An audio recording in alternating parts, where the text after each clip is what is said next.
अस्सलाम वालेकुम स्टूडेंट्स। आज का जो हमारा टॉपिक है वो 10th क्लास का टॉपिक है। हमारे पास simple harmonic motion in spring mass system. ठीक है, हमारे पास जो स्प्रिंग है वो सबसे पहले हमने जो स्प्रिंग लेना है वो हमने हॉरिजॉन्टल लेना है।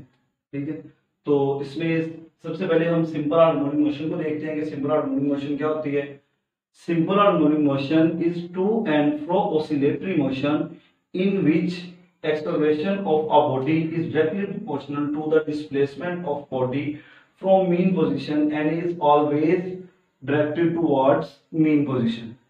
हमारे पास क्या है कि सिंपल हार्मोनिक मोशन एक ऐसी मोशन होती है जिसके अंदर जो हमारे पास उसका एक्सेलरेशन होगा, जब हम बॉडी के ऊपर किसी भी बॉडी पे फोर्स लगाते हैं तो उसके अंदर एक्सेलरेशन जो है वो प्रोड्यूस हो जाता है।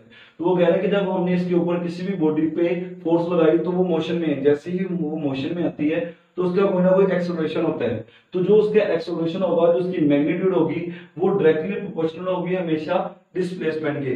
मीन के डायरेक्टली का यहाँ से मतलब यहाँ पे ये है कि जब हम फोर्स लगाएंगे तो वो जो एक्सेलरेशन पैदा होगा वो जितना ज्यादा फोर्स लगेगी उतना ही ज्यादा आपके पास एक्सेलरेशन होगा।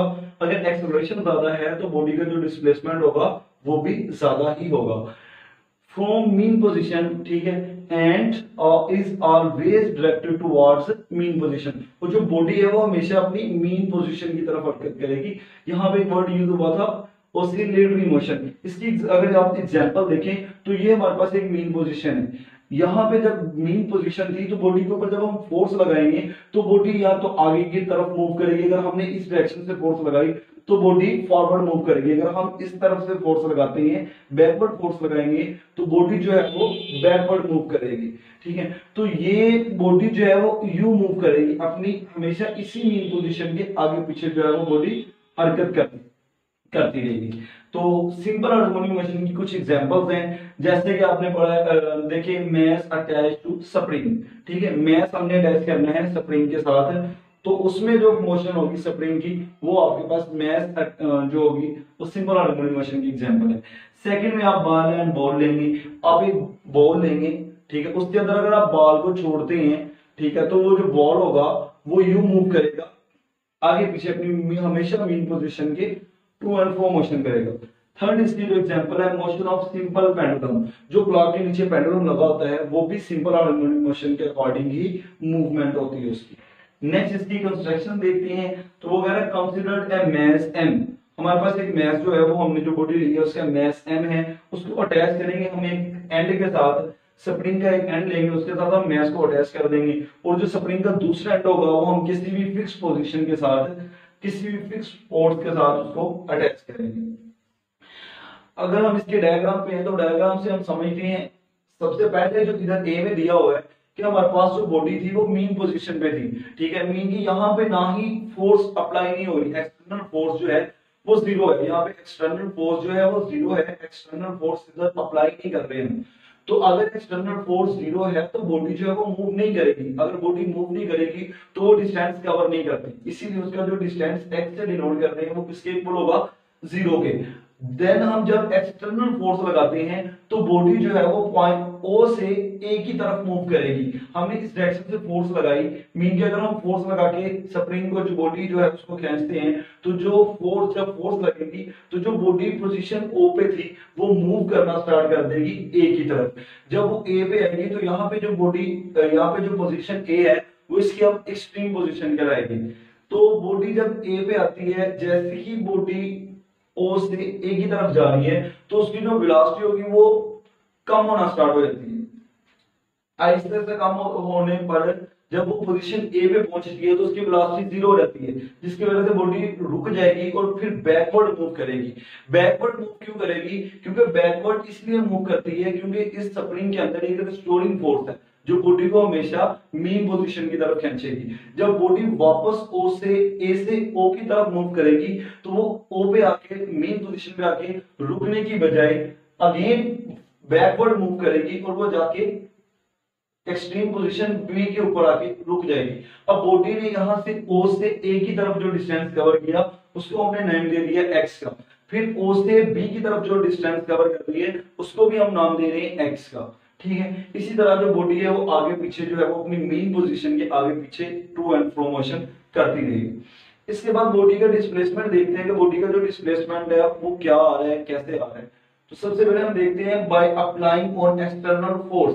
जैसे कि आपको बताया यहाँ पे एक्सटर्नल फोर्स अप्लाई नहीं थी, मेन फोर्स 0 थी, लेकिन यहाँ पे हमने जैसे ही एक्सटर्नल फोर्स जो हमने अप्लाई की तो body cover displacement x, body ने डिस्प्लेसमेंट कवर किया x, कहां से, O टू A, O से बॉडी मूव हो रही थी A की तरफ, तो जो उसका डिस्टेंस कवर हुआ उसको नाम दे दिया हमने x का। Restoring force produce in it, तो यहाँ पे एक रेस्टोरिंग फोर्स प्रोड्यूस हो गई। नेक्स्ट हम देखते हैं रेस्टोरिंग फोर्स क्या होती है। Restoring force is always push और पुल द ऑब्जेक्ट, जो हमारे पास हम बॉडी लेंगे या कोई भी जो ऑब्जेक्ट है, रेस्टोरिंग फोर्स हमेशा उसको या तो खींचती है, पुल करती है, पुशेस करती है, या वो पुल करेगी हमेशा टू मीन पोजीशन की तरफ, हमेशा मीन पोजीशन की तरफ जो है वो बॉडी उसको धकेलती है। तो ये रेस्टोरिंग फोर्स था। इसके बाद हमारे पास आ जाता है हुक्स लॉ। इसके अंदर हुक्स लॉ भी है। हुक्स लॉ क्या है, the force is directly proportional to the change in length x of the spring. अगर हम देखते हैं चेंज इन लेंथ, तो आपको पता है कोई भी लेंथ ले ले, हाइट ले ले, विड्थ ले ले या लेंथ ले ले, तो एज अ डिस्प्लेसमेंट ही लिया जाता है। ठीक है, तो यहाँ पे ये हम इसको लेंथ भी लिख सकते हैं और डिस्प्लेसमेंट भी लिख सकते हैं। तो वो कह रहे हैं कि जो हम फोर्स लगा रहे हैं, अगर हम फोर्स कम लगाते हैं, अगर हम फोर्स कम लगाते हैं तो जो उसमें चेंजिंग आएगी लेंथ में वो कम आएगी, लेकिन अगर जैसे ही हम फोर्स इंक्रीज करते हैं तो वो जो उसके अंदर डिस्प्लेसमेंट में चेंजिंग होगी वो ज्यादा होगी। तो यहाँ पे वो कहते हैं डायरेक्टली प्रोपोर्शनल नेगेटिव x। यहाँ पे जो नेगेटिव का साइन है ना, बिकॉज ये जो नेगेटिव साइन देखिए, फोर्स हमने लगाई थी इस तरफ से, लेकिन जो हमारे पास डिस्प्लेसमेंट पैदा हो रहा था वो इस तरफ हो रहा था। फोर्स और डिस्प्लेसमेंट जो है डायरेक्टली है बट ऑपोजिट डायरेक्शन में है, इसलिए यहाँ पे साइन नेगेटिव का है। देन यहाँ पे हमने प्रोपोर्शनैलिटी का साइन खत्म किया, इक्वल का साइन आया, तो यहाँ पे वर्ड हमने यूज किया लेटर के। यहाँ पे जो k है, where x is the displacement of the body from its mean position and k is spring constant। ठीक है, यहाँ पे जो हमने k लिया हम उसको स्प्रिंग कांस्टेंट का नाम देते हैं।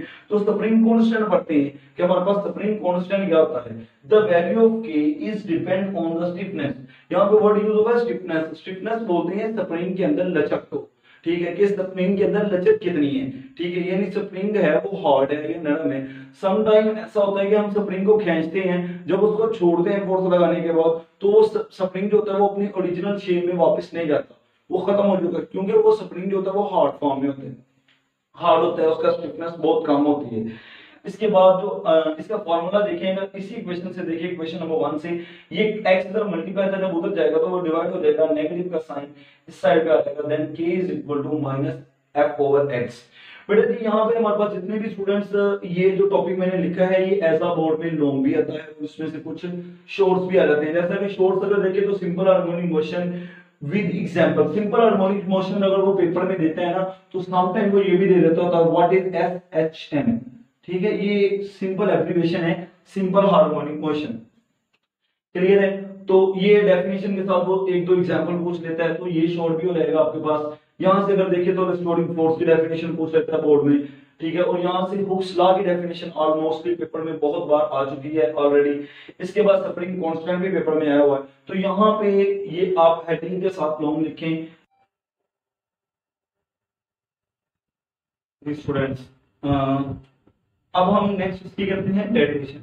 जैसे कि हमने हुक्स लॉ के अंदर एक इक्वेशन बनाई थी जिसको हमने नाम दिया था फर्स्ट इक्वेशन का, वो हमारे पास जो थी वो थी f is equal to minus kx।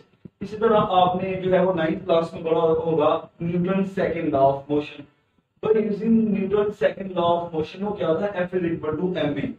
अब हमारे पास जो इक्वेशन 1 है और इक्वेशन जो 2 है, हम इन दोनों को कंपेयर करते हैं। कंपेयरिंग इक्वेशन 1 एंड 2, दोनों की लेफ्ट साइड अगर सेम है तो राइट साइड भी फील्ड सेम होगी, इसलिए हम लिखेंगे ma is equal to minus kx। अब हमें चाहिए एक्सोलेशन, ये m इधर मल्टीप्लाई था, उधर जाके क्या हो जाएगा, डिवाइड, मिलके हम इक्वेशंस को रीअरेंज करते हैं। अब यहाँ पे देखें, ये मल्टीप्लाई था, उधर जाके डिवाइड हो जाएगा, minus k over m x, where k over m is constant. देखिए हमने बॉडी जब स्टार्टिंग में ली तो हमारे पास जो मैथ था बॉडी का जितना था, जितना भी प्रोसेस इसके अंदर हुआ, बॉडी मूव हुई, तो इसमें लॉस नहीं होगा, मैथ जो है वो लॉस नहीं होगा। मैथ स्टार्टिंग में जितना था वो उतना ही है, मीन हमारे पास जो मैथ था वो कांस्टेंट रहा। दूसरी तरफ हमने यहाँ पे जो के लिया हुआ है वो ऑलरेडी हमने स्प्रिंग कांस्टेंट लिया है, तो इसका मतलब के और जो एम है वो दोनों हमारे पास कांस्टेंट है। इसलिए हम ये कांस्टेंट का, अगर ये कांस्टेंट जो वैल्यूज होती हैं हम इनको खत्म करते हैं तो ये जो इक्वली का साइन होगा वो हमारे पास प्रोपोर्शनैलिटी में चेंज हो जाएगा। यहाँ पे आ जाएगा expression is directly proportional to minus K x. अगर आपको डेफिनेशन जो मैंने स्टार्टिंग में आप लोगों को सिंपल हार्मोनिक मोशन की करवाई थी उसकी स्टेटमेंट ही ये थी, the expression of a body is directly proportional to the displacement. तो ये देखिए कि एक्सेलरेशन जो है वो हमेशा डायरेक्टली प्रोपोर्शनल होगा इसके डिस्प्लेसमेंट में, और नेगेटिव साइन इसलिए है क्योंकि जो बॉडी है वो मीन पोजीशन की तरफ मूव कर रही है। It's mean that acceleration of a mass was spring directly proportional to its displacement। यहाँ पे वर्ड डिस्प्लेसमेंट है फ्रॉम मीन पोजीशन। नेक्स्ट अब हम इसकी वेलोसिटी करते हैं कि हमारे पास वेलोसिटी क्या है। The velocity of body is maximum at mean position. यहाँ पे मीन पोजीशन से मुराद ये है, यहाँ पे फॉर एग्जांपल हमने कहा था mean position x is equal to 0 जब एक्सटर्नल फोर्स अप्लाई नहीं थी हुई। ये तब की बात नहीं कर रहा है, ये तब की बात कर रहा है जब हम एक्सटर्नल फोर्स इसके ऊपर अप्लाई कर देते हैं। जैसे ही हम एक्सटर्नल फोर्स अप्लाई करेंगे तो बॉडी के अंदर जो वेलोसिटी पैदा होगी, ठीक है, वो मैक्सिमम वेलोसिटी होगी। जैसे जैसे बॉडी जो है वो O से मीन पोजीशन यानी कि मीन पोजीशन से एक्सट्रीम पोजीशन A की तरफ जाती है तो ये अपनी वेलोसिटी जो है वो डिक्रीज करना स्टार्ट कर देती है, इसकी वेलोसिटी जो होती है वो कम होना स्टार्ट हो जाती है। ऐसा क्यों होता है? क्योंकि इसके अंदर जो है वो स्प्रिंग के अंदर रिस्टोरिंग फोर्स है जो बॉडी को मीन पोजीशन की तरफ खींच रही है। बॉडी के ऊपर हमने फोर्स लगाई है वो दूर जा रही है, ठीक है, मीन पोजीशन से, लेकिन रिस्टोरिंग फोर्स की वजह से रिस्टोरिंग फोर्स उस बॉडी को बैकवर्ड खींच रही है मीन पोजीशन की तरफ, जिसकी वजह से उसकी वेलोसिटी जो है वो कम होती जाएगी जैसे जैसे बॉडी मीन पोजीशन से दूर होगी। और एक पोजीशन यानी जो एक्सट्रीम पोजीशन ए थी बॉडी जब वहां पे पहुंचेगी तो उसकी वेलोसिटी जो है वो कंप्लीटली तौर पर जीरो हो चुकी होगी। क्लियर? तो velocity of body is maximum at mean position and zero at extreme position. Next हमारे पास जो है वो एक्सेलरेशन है। ये डायग्राम मैंने रेस दी थी कि विकास आगे आप लोगों के लिए इजी रहे। अब नेक्स्ट हमारे पास एक्सेलरेशन की बात कर रहे हैं कि बॉडी का एक्सेलरेशन क्या होगा। The acceleration of body is maximum eight extreme position. Body का जो एक्सेलरेशन होगा वो मैक्सिमम होगा कहां पे? एक्सट्रीम पोजीशन पे, क्योंकि एक्सट्रीम पोजीशन के ऊपर बॉडी का जो है वो डिस्प्लेसमेंट मैक्सिमम है, ज्यादा से ज्यादा डिस्प्लेसमेंट। अगर डिस्प्लेसमेंट ज्यादा है तो जो वेलोसिटी होगी फिर वो भी ज्यादा आएगी हमारे पास, क्योंकि वेलोसिटी आपने फॉर्मूला पढ़ा था, velocity is equal to d/t। अगर हमारे पास डिस्प्लेसमेंट ज्यादा है तो वेलोसिटी हमारे पास ज्यादा आ जाएगी, क्योंकि वेलोसिटी एंड डिस्प्लेसमेंट में कौन सा वो रिलेशन था? डायरेक्टली रिलेशन था। क्लियर? इसी तरह अगर हम देखें एक्सेलरेशन को, तो एक्सेलरेशन हमारे पास क्या होता है? v/t। अगर हमारे पास वेलोसिटी ज्यादा है तो एक्सेलरेशन भी हमारे पास ज्यादा आएगा। तो इसीलिए वो कह रहा है कि बॉडी जो है वो एक्सेलरेशन जो है वो उसका मैक्सिमम होगा एक्सट्रीम पोजीशन के ऊपर, लेकिन उसका जो मेन पोजीशन पे जो डिस्प्लेसमेंट होगा, सॉरी जो एक्सेलरेशन होगा वो जीरो होगा, क्योंकि वहां पे डिस्प्लेसमेंट क्या है? जीरो। अगर हम डिस्प्लेसमेंट जीरो करते हैं तो हमारे पास वेलोसिटी क्या रहेगी? जीरो। अगर वेलोसिटी जीरो है तो हमारे पास एक्सेलरेशन क्या रहेगा? जीरो। क्लियर है? इसके बाद हम टाइम पीरियड की बात करते हैं। असल में टाइम पीरियड क्या होता है? टाइम पीरियड होता है एक वाइब्रेशन मुकम्मल करना। फॉर एग्जांपल हमारे पास ये है मीन पोजीशन, जैसे कि आपने ये पढ़ा, ये मीन पोजीशन है, बॉडी जब यहाँ से यहाँ पे गई, फिर यहाँ से यहाँ पे, फिर यहाँ से यहाँ पे, ये इसकी एक्सट्रीम पोजीशन, ये इसकी एक्सट्रीम पोजीशन भी। जब बॉडी अपना एक कंप्लीट सर्कल कर लेती है, बॉडी को सर्कल कंप्लीट करने के लिए जो डिस्प्लेसमेंट और जो टाइम दरकार होता है वो उसका टाइम पीरियड कहलाता है। इसको हम कैपिटल टी से डिनोट करेंगे टाइम पीरियड को। It's SI unit is second. इसका एसआई यूनिट सेकंड होगा, बिकॉज़ आपको पता है टाइम का एसआई यूनिट सेकंड होता है। अगर हम इसके फार्मूले की बात करें तो वो हमारे पास होगा t 2 पाई m/k। ठीक है, ये हमारे पास जो है ये स्प्रिंग के लिए यूज हो रहा है। Excuse me sir.